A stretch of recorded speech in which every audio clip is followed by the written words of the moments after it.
à tous, bienvenue. Du coup, le propos de ce pitch, en fait, sur un format court de 30 minutes, c'est de parler de CRM, mais on va parler de CRM en mode pragmatique, à savoir, on aurait pu vous passer des slides sur Youday, sur ce qu'on fait, etc. Nous, ce qu'on aime bien, c'est montrer nos produits pour vous faire comprendre en fait comment ça marche, comment c'est structuré. Après, un projet CRM, vous savez peut-être ce que c'est, vous savez peut-être pas ce que c'est, mais c'est assez classique dans son déroulé. Bref.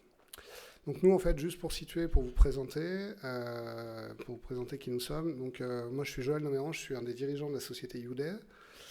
Youday, c'est une société nantaise qui existe depuis début 2016. En fait, on vend Youday depuis début 2016 et on a sorti les premières versions de Youday en 2014.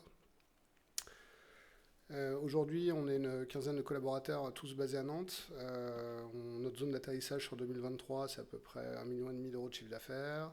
On a une particularité, c'est qu'on se développe sans aucun fonds externe. On est totalement indépendant capitalistiquement. Ça, pour nous, c'est important parce que du coup, c'est nous qui décidons où nous allons. Et du coup, nos choix sont purement dictés par des choix d'orientation produit. Et voilà. Okay. Donc, nous, on est basé à la Chantrerie à Nantes. Nos clients aujourd'hui, on a à peu près 65-70% de nos clients qui sont principalement des PME et des ETI en France. On a à peu près 30-35% de nos clients qui sont des collectivités. On a la particularité de travailler beaucoup avec le monde public, que ce soit des EPCI, que ce soit des organismes de développement économique. Pour ceux qui connaissent, on travaille avec des gens comme Atlampol, par exemple, à Nantes, chez qui on a une soixantaine d'utilisateurs. On travaille avec l'Université de Nantes, avec qui on a été retenu pour équiper toutes les composantes de l'université en transversal. Et puis des gens comme le CHU, des gens comme voilà, sur des sujets très particuliers. Pourtant le CRM, on se dit mais le CHU, qu'est-ce qu'ils font avec du CRM? Mais en fait le CRM pour nous ça veut dire OK, Customer Relationship Management, ça veut dire CRM, ça veut dire gestion de la relation client, mais ça veut surtout dire gestion de données et pilotage de données. Et c'est ça que je vais vous montrer en fait.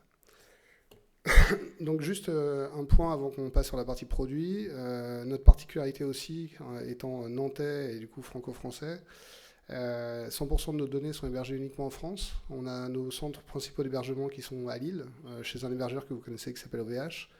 Et on a un deuxième centre d'hébergement qui n'est pas OVH, qui est hébergé par une société qui s'appelle Online à Paris. Et toutes les sauvegardes de nos clients sont instantanément déportées de notre hébergement principal vers notre hébergement secondaire. Et on a une autre particularité, c'est qu'on sauvegarde toutes les bases de nos clients, toutes les 15 minutes, entre 7h et 22h tous les jours. Donc ça, pour nous, c'est un sujet central, parce que ça nous permet d'avoir une pérennité forte dans les données des clients, et on conserve 90 jours d'historique glissant des données. Donc ça veut dire que si nos clients font des mauvaises manips sur leurs données, etc., on a capacité à mettre en production très vite des environnements qui étaient en prod juste avant. Et plus largement, on a beaucoup de clients aussi qui nous demandent de remettre dans des environnements de pré-production, c'est-à-dire des environnements de test, des bases antérieures pour faire des comparaisons de données, parce qu'il peut y avoir des... Voilà. Donc je vais vous montrer à quoi ça ressemble. L'objectif, c'est de vous montrer comment ça marche, et c'est de vous montrer pourquoi Youday, donc une jeune boîte nantaise qui existe depuis maintenant 7 ans, depuis 6 ans, voilà, 6-7 ans, comment on arrive à faire notre place sur ce marché qui paraît complètement blindé d'acteurs, etc. On a une particularité, c'est notre souplesse et notre agilité, c'est-à-dire capacité de créer des champs, créer des tables sans aucune ligne de code et d'aller très vite en fait dans les déploiements. Donc je vous montre. Donc le principe en fait de Youday, c'est une app web. Donc on va se connecter avec une URL, un login et un mot de passe par utilisateur. Donc nous, nos configs utilisateurs, c'est des configs qui vont globalement de 5. Notre plus gros client aujourd'hui, c'est 300 utilisateurs. Donc on oscille entre 5 et 300 utilisateurs. Notre panier moyen d'utilisateurs, c'est 20-30 postes. C'est à peu près ça les configurations sur lesquelles on est. Donc chacun renseigne son mot de passe et accède à une plateforme qui peut ressembler à ça. Ici, j'accède à une plateforme sur laquelle j'ai des infos dans la partie haute, etc. Déjà, Youday a une particularité, quand je vais zoomer cette application, vous voyez, là, je passe dans un mode responsive, voire un mode full mobile. Ça veut dire que l'application, en fait, elle est développée pour être accessible sur n'importe quel device. Alors évidemment, sur téléphone, vous n'allez pas travailler avec votre téléphone en responsive. On a des apps dédiées pour iOS et Android pour que vos équipes puissent se connecter simplement à Youday. Le principe de base, comme toute application de gestion, c'est je vais gérer quoi? Je vais gérer des sociétés et des contacts ou des organismes et des contacts. Donc là, vous voyez ici, j'ai une liste de structures, j'en ai 1000 dans ma base de démo. Et le principe, en fait, nous, ce qu'on veut, nos clients, c'est des gens qui ont besoin d'accéder rapidement à leurs données. C'est souvent des gens qui viennent d'applications type Excel ou qui travaillent avec des vieux systèmes ou qui ont un vieil ERP à côté, un vieil ERP, un SAP qui n'est pas tout à fait récent ou un Cegid ou quelque chose, et qui ont besoin de récupérer des données via des systèmes d'échange de données et pour les publier à leurs équipes commerce ou à leurs équipes métiers dans le CRM. Et on a beaucoup de clients qui utilisent notre couche applicative pour publier des données parce que les systèmes qu'ils ont en production et qui ne sont pas faciles à changer ne sont pas facilement évolutifs. Donc ici, je vous disais, on a une liste de boîtes. Donc ça, c'est OK, c'est mes clients, c'est mes prospects.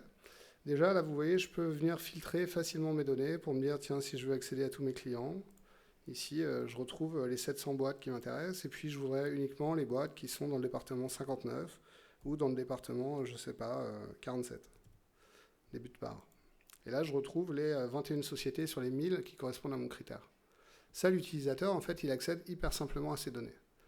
Ici, si j'ai besoin, je peux venir les poster en fait sur une map parce qu'on a des connecteurs avec Google qui nous permettent de dire tiens, toutes ces structures-là, elles vont venir s'afficher. Alors, désolé, la connexion, elle n'est pas dingue. Mais les points vont venir s'afficher sur ma carte pour pouvoir visualiser les différentes entités.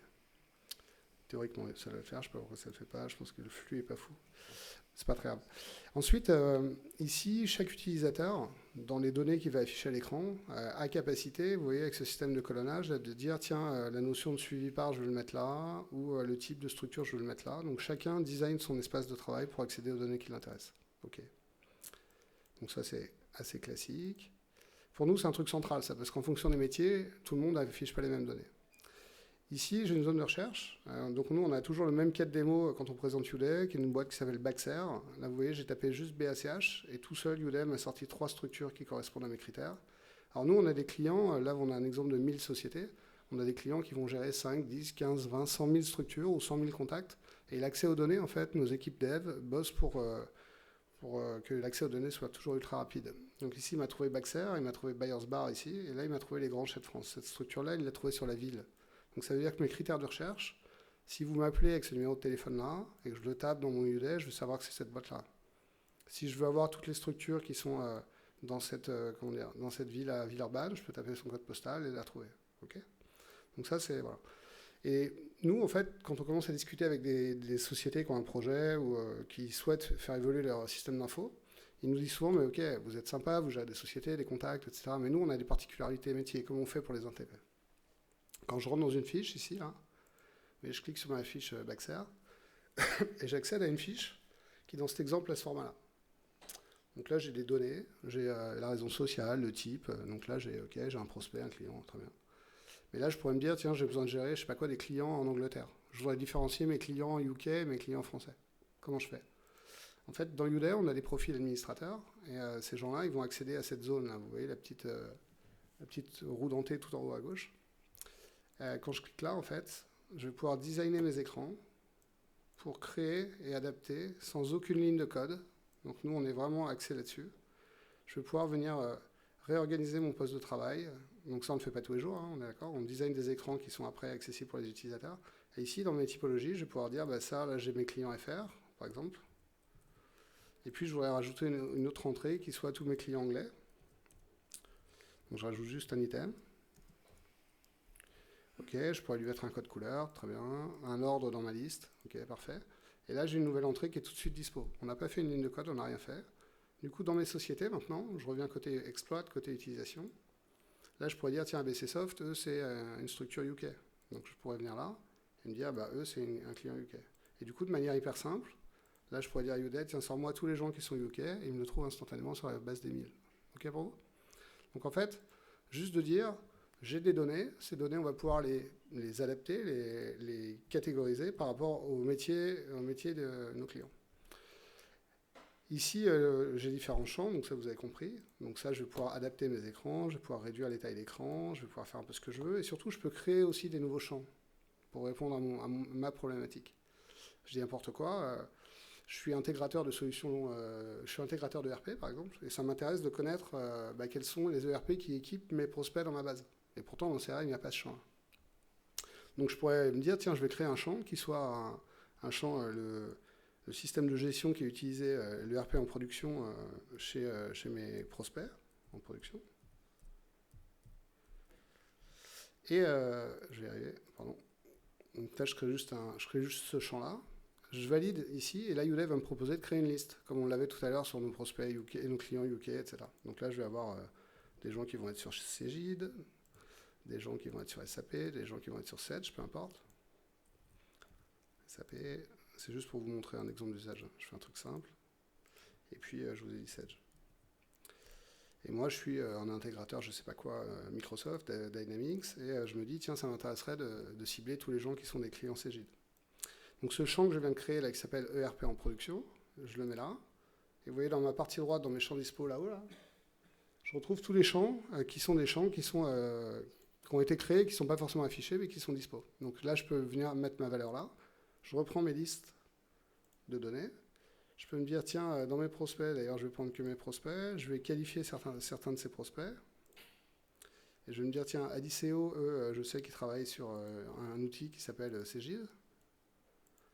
AT-Kearney, eux, ils sont sur un outil qui s'appelle aussi Cegid.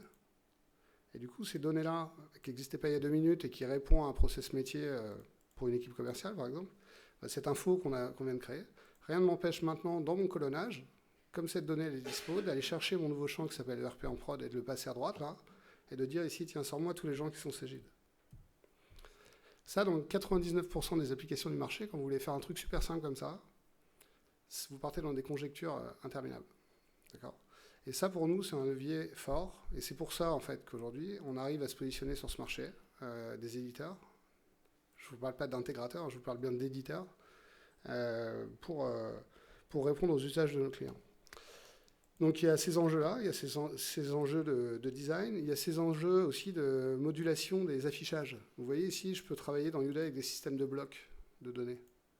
Ces infos-là, en fait, ça c'est très important parce que je pourrais me dire, tiens, si c'est des clients, je pourrais avoir un bloc qui parle de finance, par exemple, de chiffre d'affaires que j'ai fait avec eux ou des choses comme ça. Donc ici, par rapport à la valeur d'un champ, on pourrait se dire, tiens, si c'est un client, je voudrais afficher un bloc complémentaire. Et bien Youday, en fait, ici, on va pouvoir le moduler, ça. Je vais vous montrer comment. Si je reviens dans ma partie administration, ici, je peux avoir des blocs de données que je peux enregistrer, je peux créer. Mais je pourrais créer aussi un nouveau bloc, par exemple, en me disant, tiens, je veux créer un bloc sur le salon de la relation client parce que j'ai des équipes qui ont participé. Et puis dedans, dans ce bloc, là, je pourrais venir mettre des champs. La date de rencontre, qui est-ce qu'on a rencontré, de quoi on s'est parlé, etc. Des infos, quoi. Et ce bloc, il est pareil, il est en prod tout de suite. Et je vous parlais de ce champ, là, indicateur financier, qui est là, cette table ici. Là, je pourrais lui dire, je voudrais créer, en fait, ici, ce qu'on appelle des vues, en disant... Si un critère qui est la société est de type client, alors je veux afficher ce bloc. Comment je fais ? Dans Youday, on peut gérer les vues. Je peux avoir des vues clients, des vues prospects, tout un tas de trucs. Je peux créer des nouvelles vues basées sur un critère. Je veux avoir afficher des infos particulières quand mon client il a du Cegid ou du SAP, ce qu'on disait. Et là, en fait, je pourrais lui dire, tiens, dans ma vue client, ma requête, c'est quoi ? Le type, le nom de la structure contient client. Donc ça, c'est ma vue.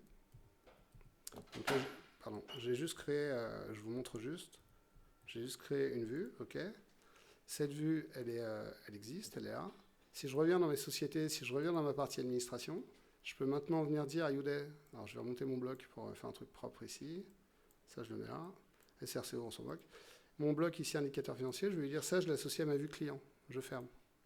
Je reviens dans mes sociétés, je reviens sur Baxter.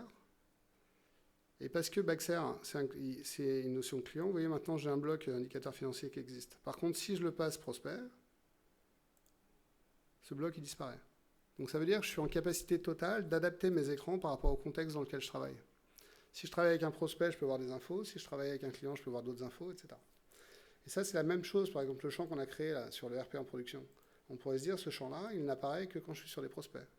Donc je pourrais travailler sur des notions de vue sur mes blocs de données, mais je pourrais aussi travailler sur des champs en disant ce champ ERP, ici, il est en affichage uniquement sur mes vues prospects. Parce qu'on n'a pas besoin de catégoriser l'ERP qui est en production chez un de nos clients, puisqu'a priori, comme il est client et que je suis intégrateur de solutions d'ERP, il pourra utiliser notre système. Donc là, vous voyez, si je reviens, Baxer, ici, la donnée, il est chez Cegid parce qu'il est prospect, mais si je le passe client, hop, mon champ disparaît. Par contre, mon bloc indicateur financier apparaît. Vous me suivez là-dessus? Ouais. Donc ça, pour nous, c'est un truc qui est vraiment important.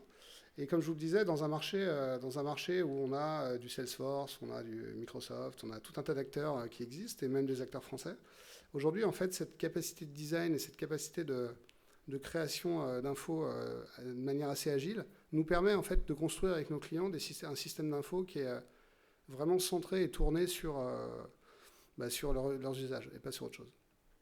Donc on retrouve nos sociétés, ok, assez classiques. Je retrouve ici des sociétés, je retrouve des contacts, donc ça c'est pareil, c'est assez classique.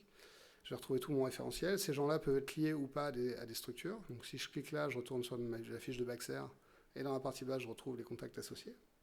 Ok. Dans Youday, on embarque aussi en standard. Tout à l'heure, je vous disais, quand on parlait de l'application, on a des connecteurs standards avec des outils du marché, parce qu'aujourd'hui, nos clients nous le demandent. Donc, on a des connecteurs standards avec des outils comme Exchange, comme Google Calendar, Google Maps, Office 365 sur la partie câblage d'agenda. Et puis, on travaille avec des outils du marché aussi en synchro pour faire du routage de mail, notamment avec Sendinblue et MailChimp. Et puis, on a des connecteurs avec des outils type un peu les bases sirènes, vous savez, pour faire de l'autocomplétion quand je renseigne une société ou des choses comme ça. Je vous montre un exemple. Ici, je crois que parmi les sociétés qui étaient présentes, il y a une société qui s'appelle Soledis. Vous voyez, quand je viens pré-remplir, en fait, Youday, par défaut, il est linké avec des systèmes qui peut être ça ou d'autres choses. Hein. Par exemple, pour des clients européens, on a des connecteurs avec des outils comme Dun & Bradstreet qui ont des bases de références plus grosses. Mais ici, hop, je viens enseigner ça et je peux venir créer directement mon établissement. Alors, il existe déjà, c'est pas bien joué. Ça veut dire que le contrôle des identités marche. Si je fais Soled, on va créer celle-là, peu importe, Soleda, Alan Esther. Hop, je valide. Et là, directement, je viens créer ma structure. Donc ça, en fait, c'est vraiment le modèle de base de Youday. C'est-à-dire, j'ai des sociétés, des contacts, j'ai une partie planning, donc ça, c'est important. Ici, si je prends un rendez-vous avec une structure, je vais pouvoir qualifier mes actions, mais ça, vous avez compris que c'était des listes déroulantes, tout était paramétrable. Ça, je vais pouvoir le lier à ma structure qui s'appelle Soleda, qu'on vient de créer à l'instant, qui est Alan Esther, et je valide. Ici, du coup, ce rendez-vous, il apparaît dans mon agenda. Comme il est linké à ma société, je vais pouvoir revenir sur la fiche de ma structure. Ok. Et dans la partie basse, vous voyez que j'ai des éléments qui apparaissent, et notamment des éléments de planning. Alors ça, ok, j'ai les rendez-vous, j'ai les sociétés, je link les deux, ok, c'est intéressant, mais c'est pas, ça ne change pas la face du monde. Par contre, ce qui change la face du monde, c'est que ici, par exemple, si vous travaillez avec des typologies de structures, j'ai des clients à catégorie A, B, C, et que vous dites à vos équipes, nos catégories A, on doit les voir tous les 90 jours, ou tous les trimestres, ou tous les ans, ou tous les 6 mois, etc.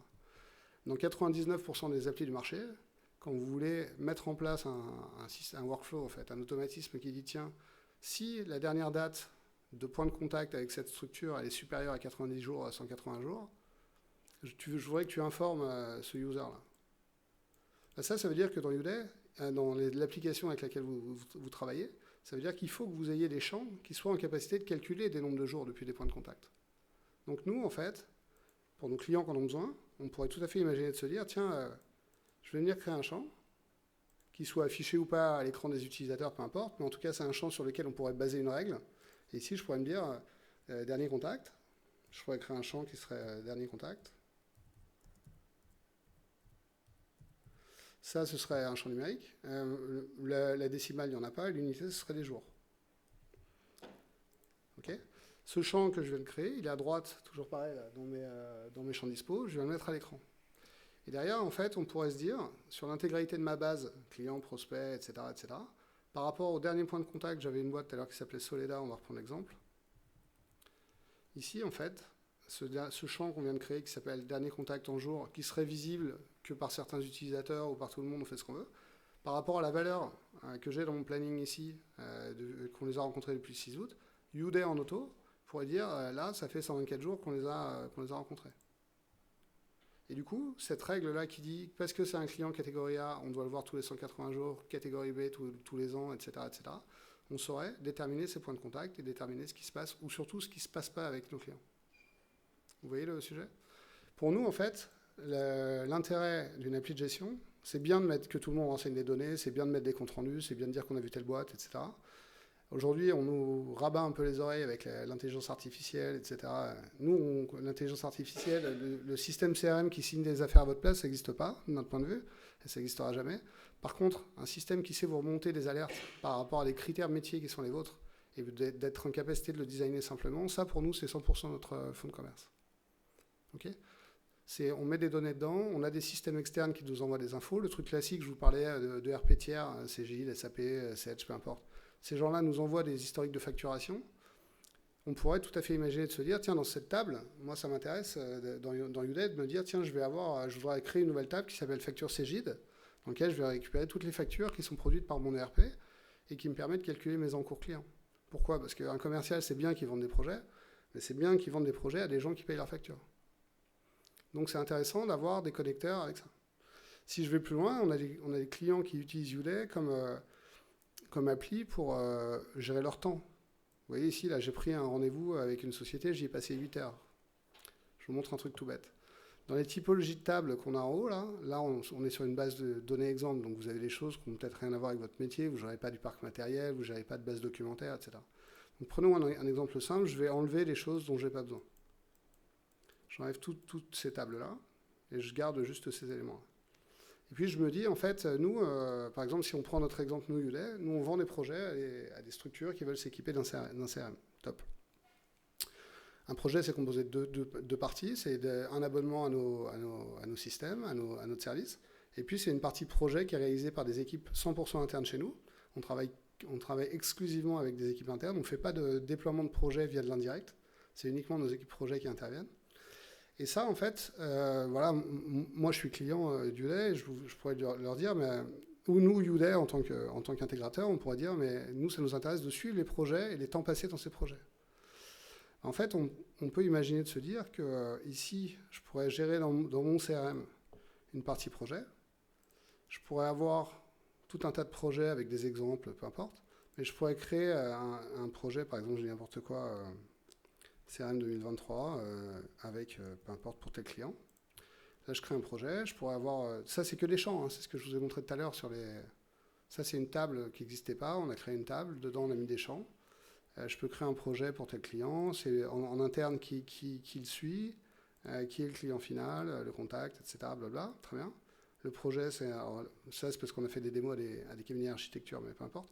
Qui est le type de projet. La date de début du projet, c'est aujourd'hui. On estime que ce projet il doit se terminer dans tant de temps. Et la durée prévue, on a prévu d'y passer 140 heures. Je dis n'importe quoi. L'intérêt de ça, en fait, c'est quoi ? C'est de se dire que les temps passés, comme dans Udemy, on embarque une couche planning. C'est bien de suivre les rendez-vous, etc. Mais si on va plus loin et qu'on se dit, là, je vais créer une action. Mon projet, c'est, par exemple, je fais un lancement de projet, mais au lieu de le linker à une société, je vais venir le linker à un projet qui s'appelle CRM 2023. Cette action qui est faite par mon collègue qui s'appelle Pierre Dupuis, là, qui a passé 3h50, là, ou un autre collègue qui s'appelle pas Pierre Dupuis, qui s'appelle Noémie, une collègue, qui, elle, fait une autre action sur un projet qui va faire du montage, peu importe, toujours dans mon projet CRM 2023. Si on pousse le raisonnement un peu plus loin, là, du coup, on a des temps passés, ici, de 6h50 à 3h50. Si je reviens, si je rouvre, mon projet qui est là, si je switch maintenant sur ma table projet, là, vous voyez que j'ai de l'incrément, là. J'ai des temps qui se sont consolidés, basés sur des actions de planning. Mais si on va encore plus loin, là, par exemple, on a eu une commande il n'y a pas très longtemps d'une ESN parisienne qui nous dit, mais nous, on a besoin de faire de l'analytique précise sur les temps passés, sur la rentabilité des projets qu'on vend. Udemy, en fait, comme tout le modèle est adaptable facilement, on a dans Udemy des tables, évidemment, système, vous l'imaginez bien, on va gérer des groupes, on va gérer des utilisateurs, on va gérer des rôles, etc. C'est-à-dire qui appartient à quel groupe, etc. Et du coup, je peux me dire, tiens, dans ma table utilisateur, parce que j'ai Pierre, j'ai Paul, j'ai Jacques, j'ai Noémie qui sont intervenus sur des projets. Mais ce qui est intéressant, c'est que comme dans Udemy, j'ai aussi des tables système, et que ces tables système, elles sont elles-mêmes paramétrables, je peux venir déclarer les coûts horaires bruts de mes collaborateurs.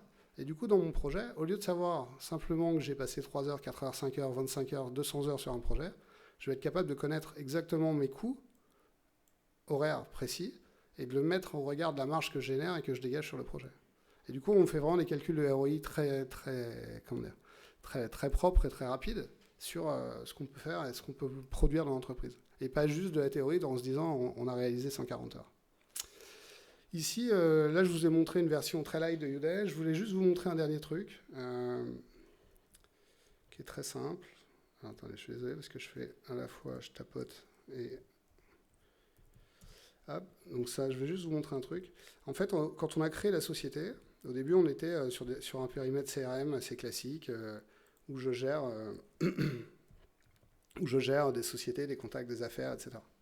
Et puis très vite, on a des clients qui nous ont dit, mais en fait, nous, on a un système, justement, on a un système de gestion qui est un peu vieillissant, et ils nous ont dit, mais comment on peut créer des tables, comment on peut créer des champs, qu'est-ce qui nous empêcherait de venir créer des tables, des bases articles? Qu'est-ce qui nous empêcherait de produire des devis? Qu'est-ce qui nous empêcherait de produire des commandes, des factures, etc. Ou plus globalement, de produire des documents. Du coup, dans Udemy, on a intégré ça il y a à peu près 4 ans maintenant, tout un module de gestion commerciale qui est 100% développé par nos équipes, que nos clients utilisent quotidiennement. Et ici, du coup, j'ai un devis, et puis, vous voyez, j'ai des lignes de détail de devis. Mais en fait, c'est ni plus ni moins que des champs et des tables. Mais ce qui est important, c'est pas ça. Ce qui est important, c'est de se dire qu'un doc, un devis qui est là, je vais pouvoir appuyer sur un bouton dans Udemy, et l'application, elle va pouvoir générer un document basé sur une trame qui est la mienne, avec le logo qui est le mien, avec des conditions générales qui sont les miennes, etc., etc. Ça, pour faire ça, dans beaucoup d'applications, c'est pareil, c'est très compliqué. Chez nous, en fait, chaque champ correspond à des... Si vous connaissez Word avec des notions de publi-postage, vous savez, de documents, chaque champ a un identifiant, et on va venir poster dans des modèles ces différents champs pour produire des documents. Et aujourd'hui, on a beaucoup de clients qui utilisent Udemy, pas forcément pour faire des devis, c'était pas ça l'objet que je voulais vous montrer, c'est surtout de vous montrer la production documentaire. Et ça, en fait, on a beaucoup de clients, par exemple, pour vous donner un exemple d'usage, mais on a un accord cadre au niveau national avec les CNAM, vous savez, les organismes de formation. Donc on est en train de déployer petit à petit Udemy dans l'intégralité des CNAM français. Et eux, en fait, toute la chaîne d'une demande d'infos sur leur site web jusqu'à la validation, même la collecte de taxes d'apprentissage, parce que quand ils forment les élèves ingénieurs, derrière, ils sont employés dans les sociétés. Et quand vous faites de la collecte de taxes, qui est aujourd'hui un élément fondateur pour un établissement d'enseignement supérieur en termes de revenus, bah vous allez cibler des gens qui étaient étudiants chez vous parce que vous les avez aidés dans l'accompagnement, etc. Et toute cette chaîne de valeur, en fait, avec toute la production de documents, des conventions de stage, des attestations de présence, on peut imaginer tout ce qu'on veut, des comptes rendus d'alternance, etc., etc. Toute cette chaîne documentaire, elle est produite avec Udemy dans des tables dédiées, avec des champs particuliers qui sont juste poussés dans des modèles et qui nous permettent de produire des documents super propres à la demande du client. Autre exemple, on travaille avec Inextinso, que vous connaissez peut-être de nom, qui est un réseau d'expertise comptable, qui utilise Udemy en fait pour un certain nombre d'usages. Toute leur base de contrats, elle est drivée avec Udemy, parce que justement on a cette modularité et cette capacité à dire dans le cadre de cette mission je vais faire ça, ça, ça, mais pas ça dans celle-ci, etc. Et toute cette modularité d'affichage avec les blocs dont je vous ai parlé permet cette flexibilité. Voilà. Donc il est 13h15, j'en ai fini. Je vous propose de répondre à quelques questions si vous en avez. Sinon, vous pouvez venir nous voir. On est évidemment sur le salon, on est au stand S22 pour vous donner des métriques de budget pour que vous ayez des infos. Alors nous, on a une particularité, c'est qu'on ne travaille pas par module. Que vous utilisiez 2 tables dans Udemy ou 50, notre tarif, en fait, grosse maille, on fait assez peu de configurations à moins de 10 utilisateurs, mais notre tarif d'accès, on est à 40 € hors taxe par mois par utilisateur, quel que soit l'usage que vous en faites. C'est-à-dire que vous utilisiez 2 briques ou 50 ou l'intégralité de la chaîne, ça vous coûte la même chose. Et ça, aujourd'hui, on voit que c'est vraiment un gain pour nos clients parce que ça leur permet de se projeter dans l'usage et de venir donner de la valeur au système et de vraiment intégrer leur process. Voilà. Merci à vous. Je ne sais pas si vous avez des questions. Si vous en avez, c'est le moment. Sinon, vous pouvez venir nous voir après sur le stand, comme vous voulez.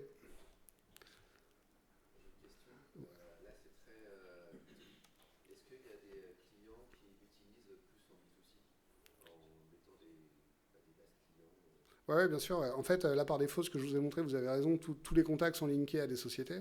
Mais vous pouvez tout à fait gérer des contacts qui sont linkés à personne. Là, aujourd'hui, dans cet exemple-là, l'intégralité des contacts sont dans le même référentiel qu'il y a une base contact, mais qui pourrait être différenciée dans une autre table, qui pourrait être des contacts individuels en fonction de votre usage et de vos métiers. Ouais.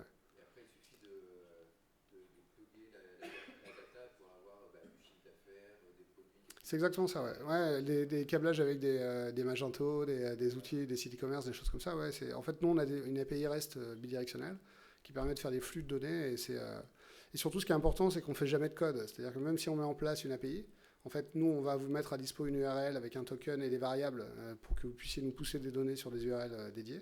Ou à l'inverse, que nous, on envoie des URL à des systèmes tiers. Mais après, le transit de données, ce qui est important, c'est qu'on ait des bons identifiants pour que les référentiels se parlent. Mais après, une fois qu'on a ça, il n'y a pas de... Il n'y a pas de point bloquant, quoi.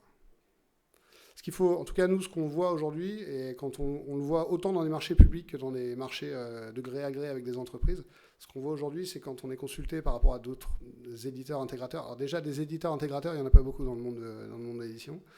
Alors aujourd'hui, on est approché par des structures externes qui veulent faire de l'intégration de Udemy. Ce n'est pas notre modèle, en tout cas pour l'instant. Mais ça, en fait, le fait d'avoir que des gens qui sont experts sur Udemy et qui ne font que du Udemy tous les jours chez nous, bah, c'est vraiment un gain, et en termes de déploiement, on va vite. C'est-à-dire que... Voilà. Merci à vous. Sur la partie emailing, tableau de bord.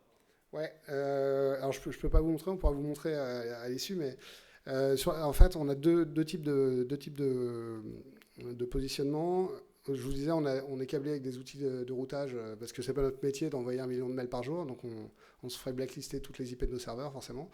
Mais on travaille avec Mailchimp et Sendinblue en standard, d'accord. Après, on a des clients qui ont des outils particuliers qui sont liés à leur activité, etc. Donc via nos API, on peut aussi pousser des données et surtout récupérer les données retour, c'est-à-dire le nombre d'ouvertures, le nombre de clics, etc. Donc là-dessus, on est assez ouvert sur les outils avec qui on peut se câbler. Et par rapport à votre question sur le reporting, en fait, nous, on n'est pas un outil de BI. Par contre, on intègre en standard avec la même agilité que ce que je vous ai montré, la possibilité de créer des reports, créer des camemberts, créer des listes, créer des trucs. Mais parfois, on a des clients qui veulent des choses, l'équivalent d'un tableau croisé dynamique un peu complexe par entité, par agence, par truc, etc. Et du coup, on est en capacité aussi d'intégrer des iframes dans Udemy pour venir récupérer de la donnée d'outils de BI tiers, type Microsoft BI ou je sais pas quoi. Ok. On me fait signe que c'est terminé, donc merci à vous pour votre présence. Et puis, une fois de plus, si vous avez des questions, n'hésitez pas à venir nous voir. On doit être stand S22 pour stand 22. Voilà. Merci à vous.